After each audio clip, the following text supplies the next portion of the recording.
Selamat datang di podcast Rumpun para teman-teman perempuan dan para pemerhati perempuan. Ini podcast tentang perempuan punya cerita. Kali ini kita akan menghadirkan narasumber Ibu Sri Sudarwati atau kita kenal Ibu Wati. Beliau adalah tokoh di Kota Malang yang banyak berkecimpung di isu-isu pemberdayaan perempuan. Ibu Wati, selamat datang di podcast kami. Terima kasih, Ibu. Apa kabar, Ibu? Alhamdulillah baik, sehat, Oke, bahagia. terima kasih. Iya. Kita kenalan ya, Ibu. Baik, Boleh diceritakan tentang organisasi atau kegiatan Ibu? baik. Ya, teman-teman, saya Wati. Saya tinggal di Kota Malang, walaupun bukan asli dari Malang Iya. sebetulnya. Dan saya cukup aktif. Yang pertama, saya ada atau hadir dulu sebagai Ketua Asosiasi Ikatan Sekretaris Indonesia untuk cabang Malang, kemudian di Asosiasi Manajemen Indonesia atau AMA Chapter Malang.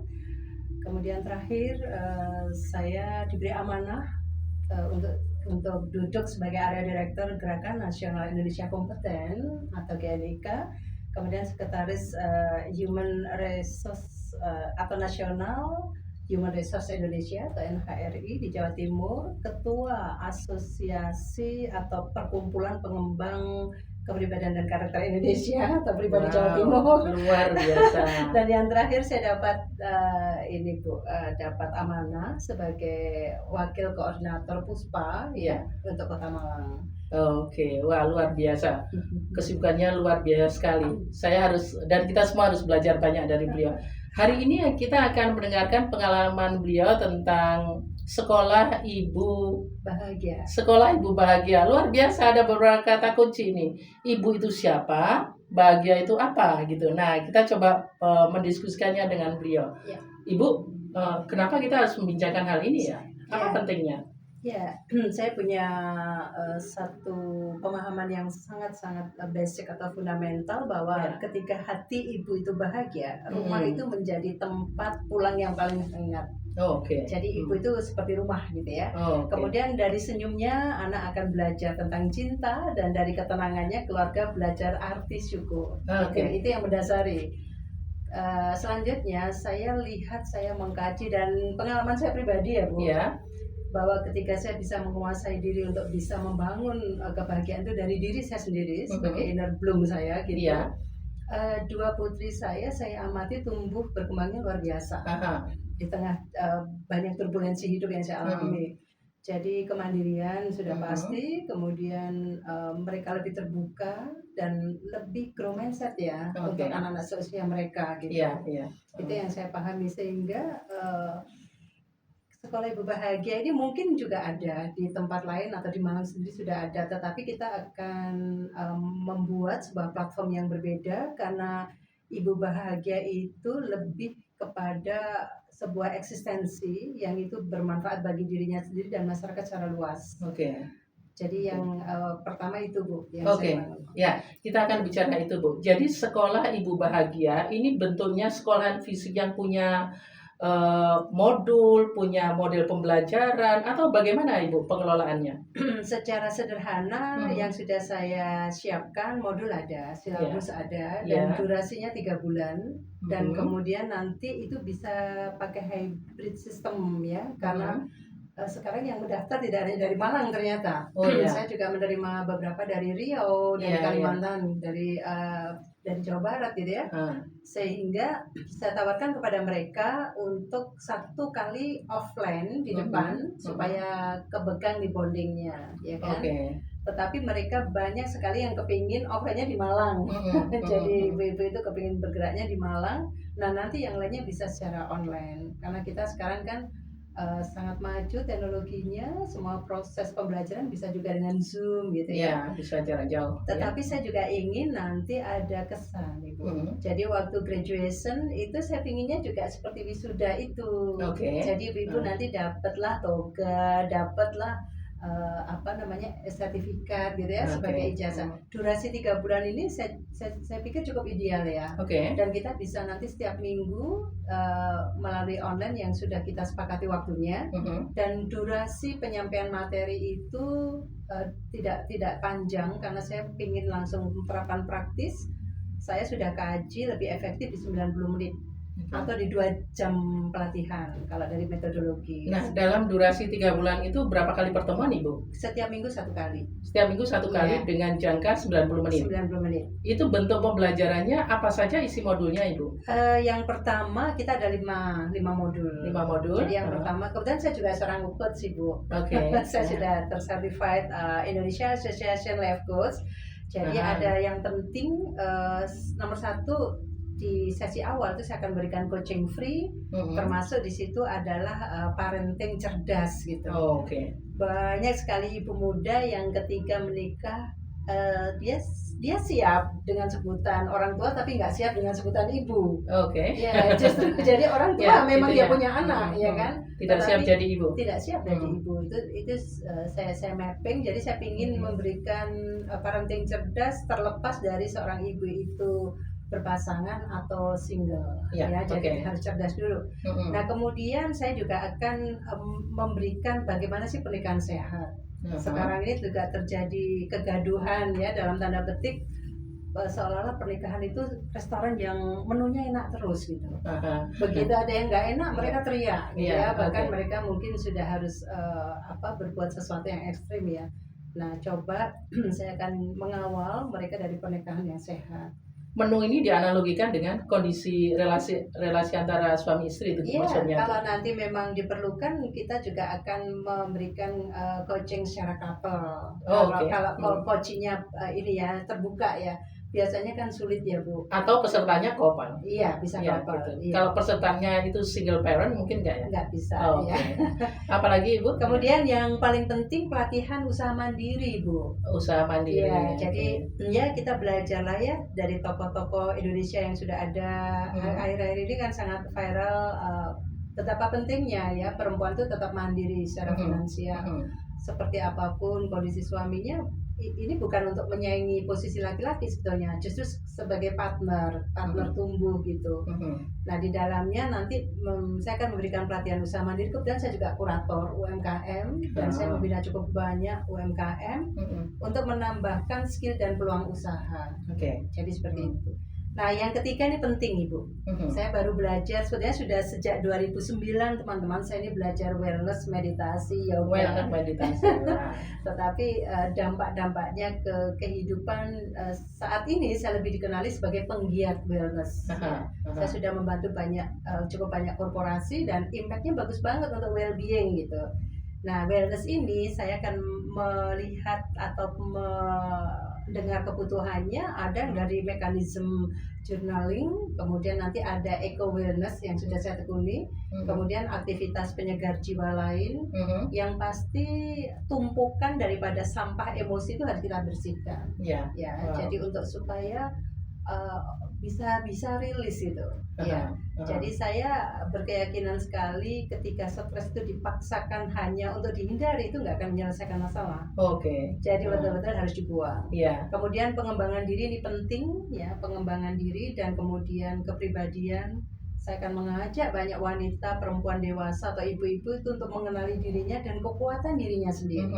Mungkin kalau sekarang usahanya berjalan, tetapi ketika potensi itu bisa diamati oleh orang yang punya expertise di situ, saya bisa memberikan saran-saran yang lebih produktif, mungkin akan lebih membucah ya hasilnya lebih bagus. Nah yang terakhir ini kesehatan mental Ibu.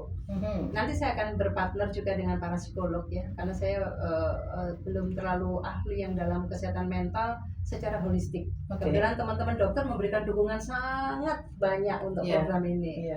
Kita nanti akan berpartner. Sekolah ini sasarannya siapa Bu? Atau syarat menjadi pesertanya bagaimana? Ya, jadi peserta nanti bisa masyarakat umum atau komunitas. Tidak harus perempuan? Harus perempuan karena ibu tadi ya. Ada ibu. Tapi kalau tadi yang sebagai couple itu hanya ibunya di coaching awal saja. Di coaching awal saja. Kalau mereka misalnya mau, tapi jarang ya bapak itu mau untuk menerima coaching dengan sistem couple itu, ya alasannya bisa saya pahami lah. Tapi saya sudah sangat amazing ya, beberapa hari ini saya dapat akses justru dari pondok pesantren Ibu. Jadi ada beberapa ustadz gitu memanggil saya dan mendengar tentang program ini dan beliau tertarik untuk memulainya dari pondok pesantren. Maksudnya menjadi calon sasaran peserta? Sasaran pesertanya justru dari ibu-ibu. Menarik. Jadi kemarin tuh saya juga agak kaget karena loh ini sambutan luar biasanya justru dari Ponpes gitu. Iya. Ya, mereka membutuhkan itu. Oke. Jadi syaratnya terbuka bisa siapapun. Yes. Cara mendaftarnya bagaimana Ibu? Kita sudah siapkan link ya, dan nanti secara efektif setiap 20 orang kita jadikan satu batch supaya efektif ya, jangan terlalu banyak. Tapi ketika saya harus dihadirkan untuk hadir secara offline di komunitas, nggak apa-apa, dimanfaatkan aja sebanyak-banyaknya berapa peserta komunitas itu. Di tingkat RT, mungkin RW, kelurahan, kecamatan, seperti itu. Iya. Siapa tim pengajarnya Ibu atau coachnya? Kita ada 5 sudah yang mendaftarkan secara sukarela. Jadi ada teman-teman, ada psikolog, kemudian ada dokter, ada pakar kesehatan holistik, ya, dokter juga, dan teman-teman secara sukarela mendukung. Sudah ada 5 sampai dengan hari ini. Nah, ini program baru atau sebenarnya sudah pernah dilakukan di tempat lain atau di batch sebelumnya gitu Ibu? Kalau di Malang masih baru, tetapi ide ini sebetulnya pernah dikerjakan di daerah lain, dan sambutannya juga luar biasa sampai dengan bisa mendapatkan kesempatan dan bantuan dari pemerintah sampai dengan tempatnya segala macam, tapi di luar pulau yang sudah berjalan dengan baik. Gitu. Artinya yang dilakukan oleh lembaga Ibu sudah ada di tempat lain ya? Justru inisiatifnya kita bersama teman yang ada di sana. Ya. Nah, saya lagi mencoba untuk ide itu saya bisa kopas di Malang ya, karena culture-nya beda ya. Malang dengan tentu saja. Saya coba dan ya tetap ada antusiasme yang bagus gitu, karena saya yakin sekali sih happy mom itu akan raises a strong soul gitu ya untuk keluarganya. Itu penting sekali. Ya, karena bagi calon pendaftar misalnya salah satunya mungkin yang dilihat adalah ini lembaga sudah pernah menghasilkan alumni gitu kan ya. Jadi sudah pernah dimanapun tempatnya gitu. Dan ini free ya Bu? Free. Jadi siapapun boleh terbuka, hanya satu batch dibatasi 20 peserta. Efektif. Dan ini gratis. Kalau nanti akhirnya ibu-ibu berkenan misalnya membawa konsumsi sendiri juga boleh, ya. Tetapi program ini nggak ada biaya yang kita pungut. Kalau secara fisik harus ketemu, itu kalau di Malang di mana Ibu? Saya karena ini belum dimulai ya, batch Malang, tetapi saya akan coba kalau nanti memungkinkan di tempat saya sih ya untuk 15-20 orang mungkin masih cukup gitu. Tetapi kalau tidak nanti kita akan hadir di lokasi di mana ditentukan oleh pesertanya. Baik, Ibu, saya jadi kepo nih. Jadi menentukan modul yang tadi sampai 3 bulan itu bagaimana proses assessment-nya? Jadi bahwa itu adalah topik-topik yang sangat prioritas dibutuhkan oleh ibu-ibu masa kini dan kondisi kekinian untuk menjawab tantangan yang terkini juga gitu. Gimana Ibu proses assessment-nya? Pertanyaan bagus, dan ini pertanyaan yang beberapa waktu lalu itu juga ditanyakan. Saya dengan kerendahan hati saya tuh suka mengamati sesuatu gitu. Jadi kalau hari ini saya ketemu Ibu, sebenarnya saya sudah mengamati Ibu. Jadi, jangan yang buruk ya. Enggak. Saya tuh suka mengamati sesuatu. Sebelum saya tertarik untuk terjun itu biasanya saya mengamati dulu. Kemudian saya harus bicara secara objektif ya. Kalau selama ini ibu-ibu itu, saya katakan ibu-ibu Indonesia ini luar biasa. Ya, dengan segala daya upayanya mereka itu mau loh membangun kapasitasnya lebih besar terus ya. Ibu juga luar biasa ya menggerakkan di rumpun ini ya. Terima kasih. Ya, dan kemudian saya lagi berpikir begini. Seorang ibu atau perempuan itu kan seperti bumi yang dia bisa ditanami macam-macam. Karakternya anak yang bagaimana ya kan, kemudian pasangan ya, kemudian beberapa dinamika dalam kehidupannya.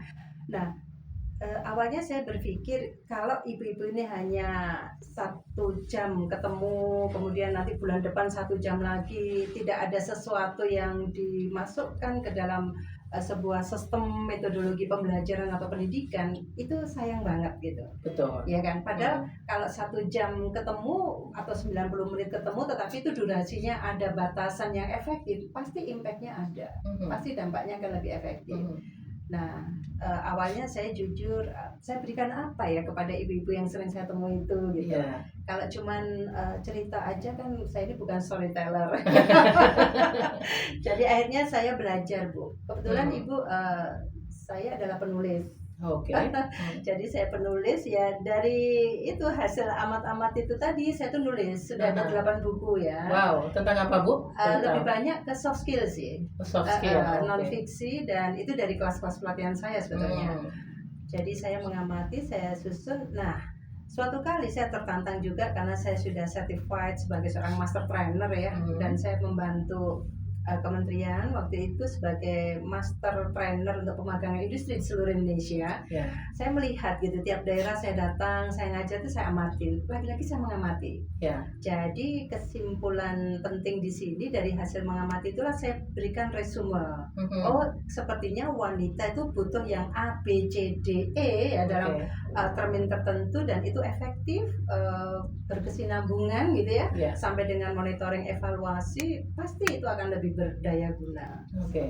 Nah, Ibu tentang metodologi pembelajarannya, bagaimana Ibu memanfaatkan yang 90 menit itu agar mungkin menarik, menyenangkan, gimana Bu? Boleh cerita? Ini karena pembelajaran orang dewasa, saya tentu tidak akan banyak teori lagi, Bu. Ibu-ibu itu bahkan mungkin lebih pintar dari saya kalau saya teori ya.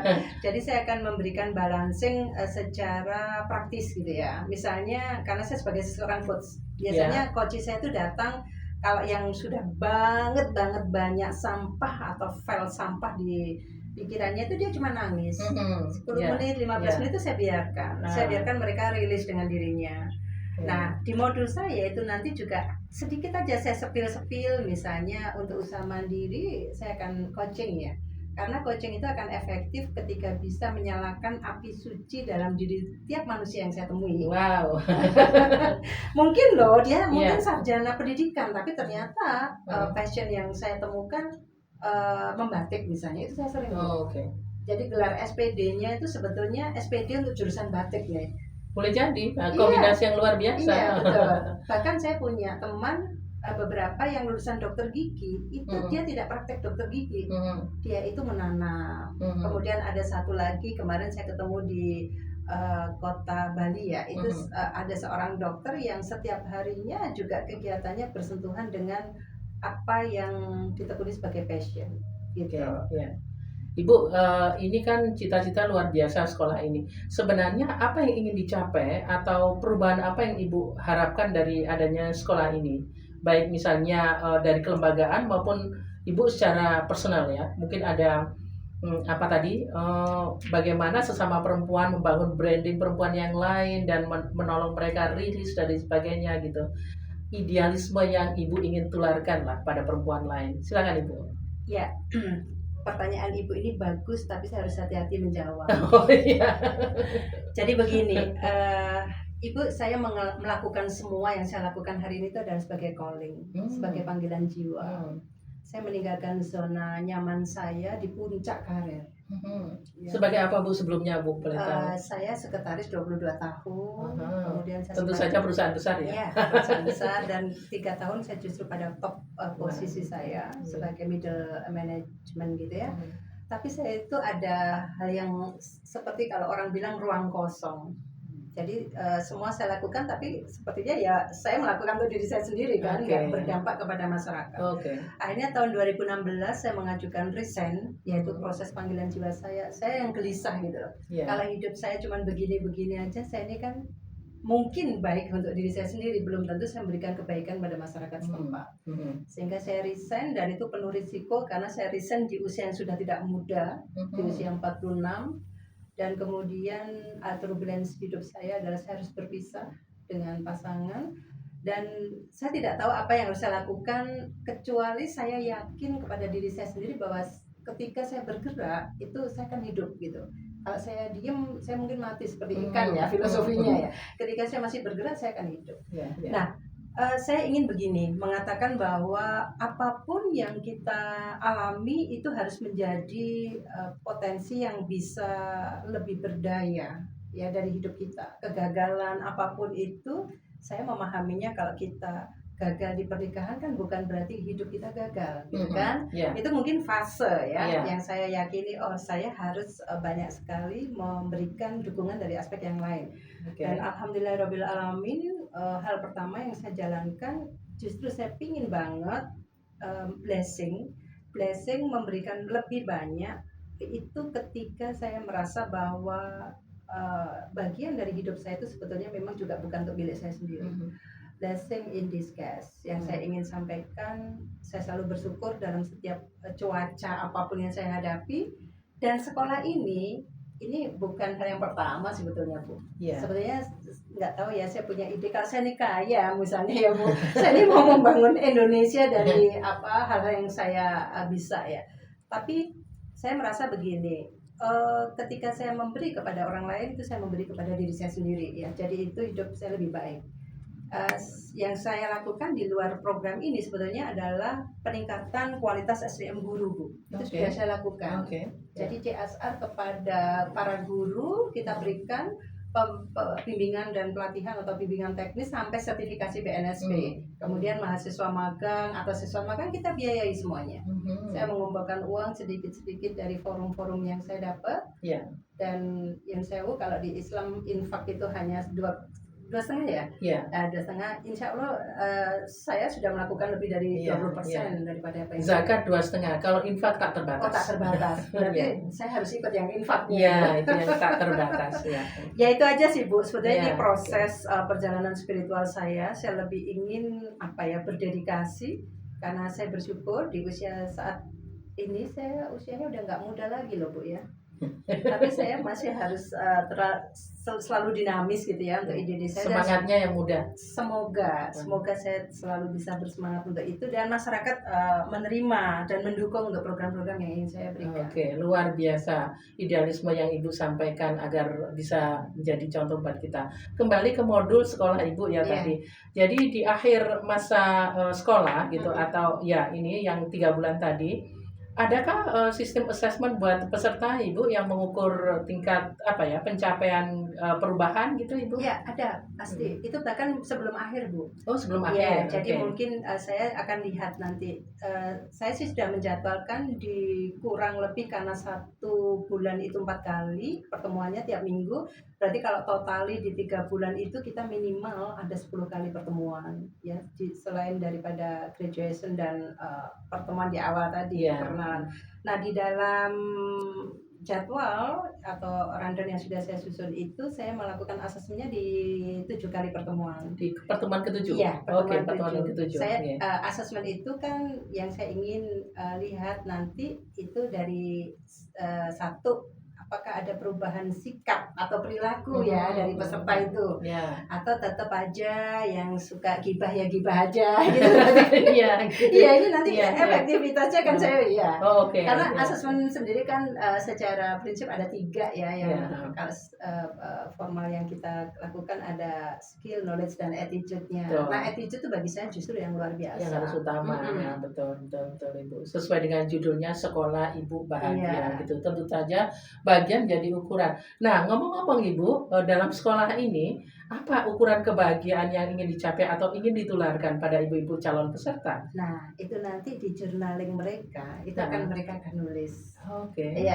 Jadi saya pernah ada. Sehingga itu sangat personal. Iya, sangat personal. Saya mungkin ukuran bahagia dengan Ibu beda. Betul. Iya kan? Betul. Jadi nanti biarkan mereka yang menulis. Saya sering sekali banyak insight itu saya dapat itu justru dari mereka menulis.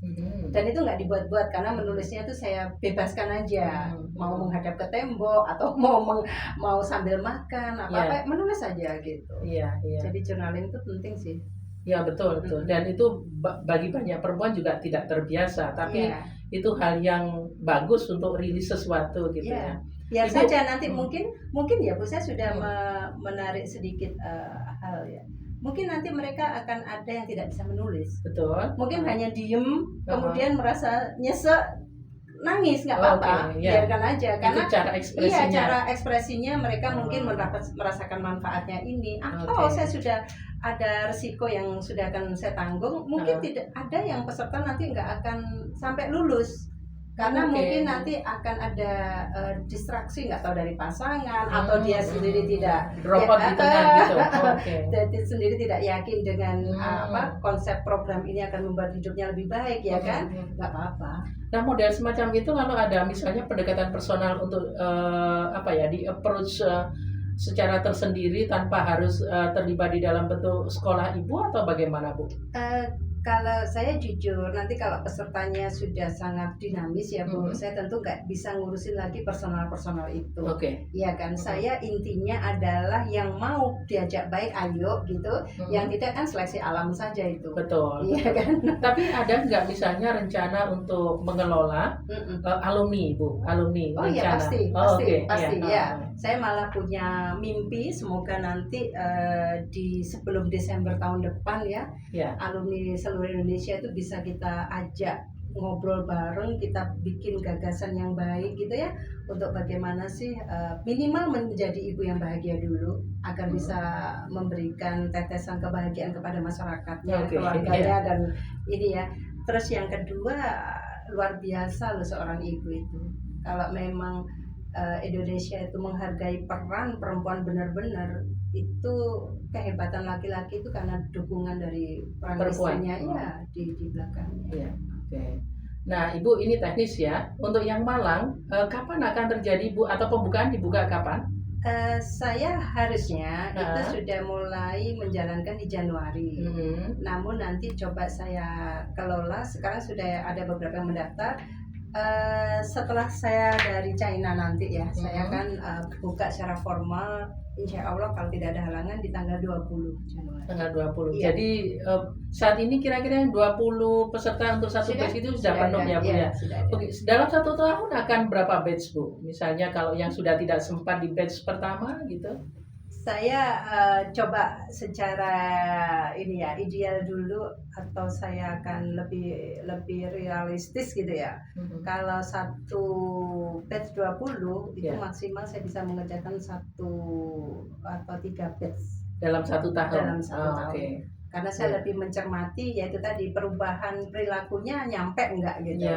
Iya. Kalau nanti timnya berkembang Ibu dan banyak sekali support daripada ibu-ibu yang lain ya, mentor-mentor yang lain, wah itu luar biasa. Kalau dari RT, RW, kelurahan, kecamatan bisa, why not gitu. Iya. Saya bayangkan ini kalau kolaborasi dengan Rumpun misalnya, lalu kita bisa membantu menyebarkan, mungkin bisa terbuka juga lebih banyak orang yang ini ya gitu. Boleh Ibu. Nah Ibu tadi kalau saya agak memikirkan calon peserta ya, seterbuka apa sebenarnya tingkat inklusifnya gitu. Apakah misalnya latar belakang ekonomi, sosial itu Ibu pertimbangkan agar misalnya suasana kelas itu relatif dinamis, lalu tidak ada yang merasa lalu minder berbeda dengan peserta yang lain. Bagaimana Ibu mengantisipasi hal ini?